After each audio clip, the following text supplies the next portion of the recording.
प्राचीन भविष्यवाणियों के अनुसार जब कलयुग में अधर्म अपने चरम पर होगा, तब भगवान विष्णु का 10वां अवतार कल्कि अवतरण करेगा और संसार से पाप और अधर्म का नाश करेगा। इस युद्ध में उनकी सहायता करेंगे 7 अमर योद्धा, जिन्हें चिरंजीवी कहा जाता है।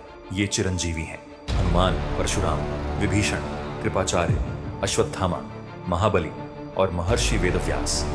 ये सभी आशि मुनि और योद्धा दिव्य आशीर्वाद से अमर हैं और अपनी अपनी शक्तियों से कल्कि को विजय दिलाने में मदद करेंगे। यह है उनकी युद्ध में भूमिका की कहानी। चिरंजीवियों का एकत्रित होना कलयुग में अधर्म और पाप अपने चरम पर पहुंच गए हैं। लोभ, हिंसा और झूठ ने संसार को ढक लिया है और धर्म की मर्यादाएं टूट रही हैं। तब भगवान विष्णु के कल्कि अवतार का आगमन होता है।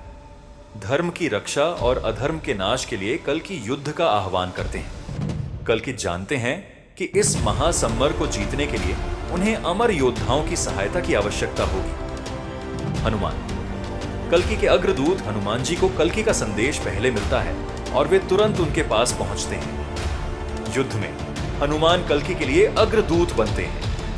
वे दुश्मन के शिविरों में जाकर उनके मनोबल को गिराते हैं और अपने अद्वितीय पराक्रम और भक्ति से कल्कि की सेना को उत्साहित करते हैं।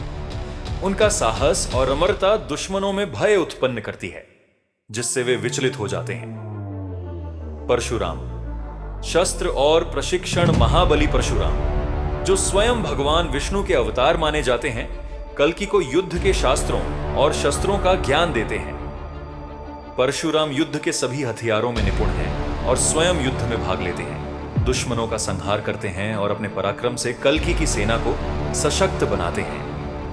उनका अनुभव और शौर्य सेना के मनोबल को ऊंचा रखते हैं। विभीषण। दुश्मन की रणनीति को समझना लंकापति विभीषण, जिन्हें अधर्म के खिलाफ खड़े होने का वरदान मिला था, अपने गुप्तचरों के माध्यम से शत्रुओं की योजनाओं और उनकी दुर्बलताओं का पता लगाते हैं। विभीषण दुश्मनों की रणनीतियों को समझकर कल्कि को जानकारी देते हैं, जिससे युद्ध में रणनीतिक लाभ प्राप्त होता है। उनके ज्ञान और विवेक से कल्कि की सेना को हमेशा एक कदम आगे बढ़ने का मौका मिलता है। कृपाचार्य। शिक्षा और अनुशासन। कृपाचार्य, जो महाभारत युद्ध के दौरान कौरवों और पांडवों दोनों के गुरु रहे हैं, कल्कि की सेना को अनुशासन और युद्ध की कला सिखाते हैं। उनका ज्ञान और अनुभव युवा योद्धाओं को आत्मविश्वास से भरता है और उन्हें शौर्य और वीरता के साथ लड़ने के लिए प्रेरित करता है। वे सेना में संकल्प और संयम को बनाए रखते हैं, जिससे सैनिकों की शक्ति में वृद्धि होती है। अश्वत्थामा। अद्वितीय योद्धा। अश्वत्थामा, जिनका जन्म ही योद्धा बनने के लिए हुआ था, अमर योद्धा के रूप में अपनी सारी शक्तियों को कल्कि के अधीन समर्पित कर देते हैं। युद्ध में उनकी अद्वितीय युद्ध कौशल और अपार शक्ति से शत्रु पक्ष भयभीत हो जाता है।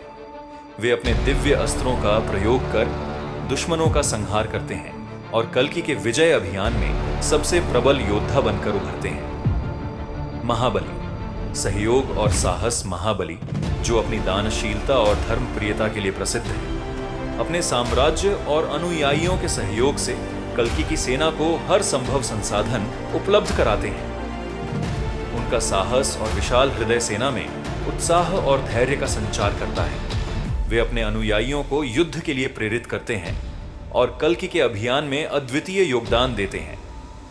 वेदव्यास। आशीर्वाद और मार्गदर्शन।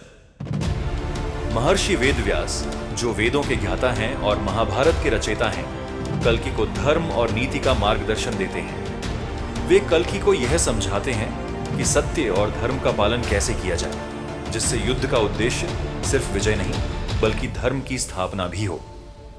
वेदव्यास का आशीर्वाद और उनके उपदेश कल्कि की मानसिक और आध्यात्मिक शक्ति को सुदृढ़ करते हैं।